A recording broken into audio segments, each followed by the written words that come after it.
tous les jours, la lutte quotidienne et concrète. Hein. Là, cette fois, on est dans du concret. C'est une lutte pour le temps.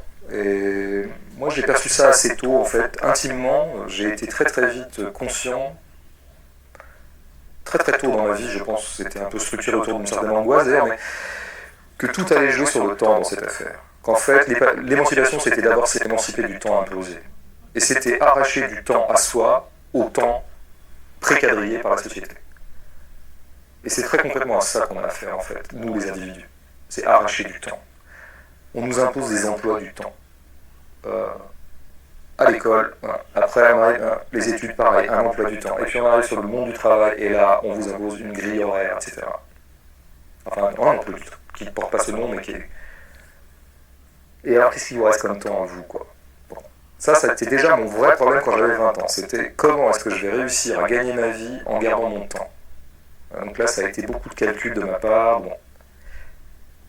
Parce que moi, je voulais garder du temps pour lire, pour écrire, pour regarder des films, pour étudier de la musique, pour boire des coups avec mes copains et mes copines. Bon, pour la sérendipité. C'est ça. Voilà, mode, attention aussi, hein, celui-là. Hein, il arrive en force, lui. Hein. Moi, je l'ai appris il y a 3 semaines, donc ouais. Frugalité, non? Ah non, frugalité, ça va. Je possède ça depuis longtemps. Sérendipité, ouais. C'est ça, sérendipité? Ouais. Donc, arracher du temps. Et donc l'adversité à l'époque, c'était le monde du travail. Et c'est toujours ça. Quel temps je vais donner au capital, en fait, hein, celui qui me demande des heures de travail, en échange de quoi il me rétribuera, il me rémunérera, et en échange de quoi je pourrai manger, bon. Alors la chose, c'est quand même compliqué depuis 15 ans, hein, parce qu'avant, quand on rentrait chez soi, qu'enfin on pouvait rentrer chez soi, on avait affaire à une adversité qui était... déjà, il était quand même 19h, donc est-ce qu'il me restait du temps pour moi? Et deuxièmement, est-ce que j'aurais l'énergie? Est-ce que cette saloperie de travail n'allait pas me poursuivre jusque chez moi par la fatigue? Eh ben ouais, en fait, souvent on rentre chez soi, on est crevé. Et du coup, on voulait lire un livre, en fait, non, on va pas lire un livre, on va regarder la télé, on va faire un truc comme ça un peu plus passif. Alors ça a été la grande difficulté, mais c'est ajouté à ça une autre difficulté redoutable, c'est que le capital et autres forces obscures m'ont poursuivi jusque chez moi, par l'intermédiaire d'objets technologiques. Alors ça, c'est nouveau quand même. J'arrive chez moi, je viens quitter mon patron, mon N+1, mon je sais pas quoi. J'arrive chez moi, merde, j'ai un ordinateur, quoi. Il est connecté à tout un tas de trucs. Y compris à des choses qui envoient de la publicité ou qui requièrent mon attention. Hein, parce que l'économie de l'attention, tout ça, Stigler en a très bien parlé ici et puis ailleurs. Alors là, c'est la lutte qui commence, là. Et c'est une lutte physique. Là. C'est une lutte physique. Comment je peux accorder l'attention que je veux à ce que je veux et non pas me laisser capter mon attention par tout un tas de choses qui m'aimantent. Ça, c'est très concret ce que je dis. Hein. C'est pas des vues de l'esprit, c'est pas...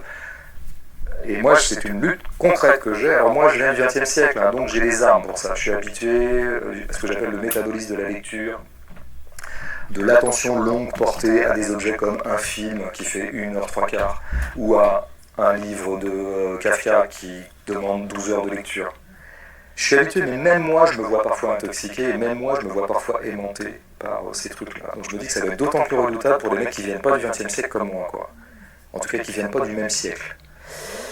Or, c'est bien ça le truc, quoi. Et que alors là, je le conseille aux jeunes, à moi-même, aux vieux, à tous, hein, tous ceux qui rentrent chez eux et qui, fut un temps, auraient sans doute se seraient concentrés longuement sur un texte, par exemple un texte, qui, au lieu de quoi, vont volatiliser leur attention dans une espèce de multi-attention, celle qui est ordonnée par les outils qu'on sait. Alors ça, c'est quand même ça, c'est la guerre domestique concrète à laquelle nous avons tous affaire. Et moi, je sais que les premières perdants de cette affaire, ça va être mes copains littéraires. C'est nous autres qui produisons des textes longs. Alors nous, on va être les premiers à passer à la trappe, ça je le sais. Hein. Peut-être, non? Regarde, nous on fait des interviews longues et on cartonne. Ça, j'en suis convaincu, mais attention, hein, ça, j'ai toujours abondé dans ce sens quand je voyais les journaux, ou les pure players, ou les gens qui font des journaux en ligne, ou des vidéos en ligne, je les voyais écourter leur truc, faire des produits de 3 minutes, je me disais, con quoi, ça serait le moment où jamais de faire 2 heures. Et je suis très content donc que vous n'ayez pas cédé à ça. Mais d'abord, tu t'aperçois que c'est quand même rare, t'as remarqué. Voilà. Moi, je crois qu'il y a beaucoup de gens, des énergumènes comme moi, qui sont capables de regarder une conférence de Lordon d'une heure trois quarts en vidéo, tu vois, mais parce que je viens de l'autre siècle, hein, voilà, encore une fois. Et puis après, l'attention portée à un texte, c'est quand même autre chose, quoi. Donc, pour moi, une journée est gagnée si j'ai réussi à me concentrer durablement sur quelque chose dans la journée.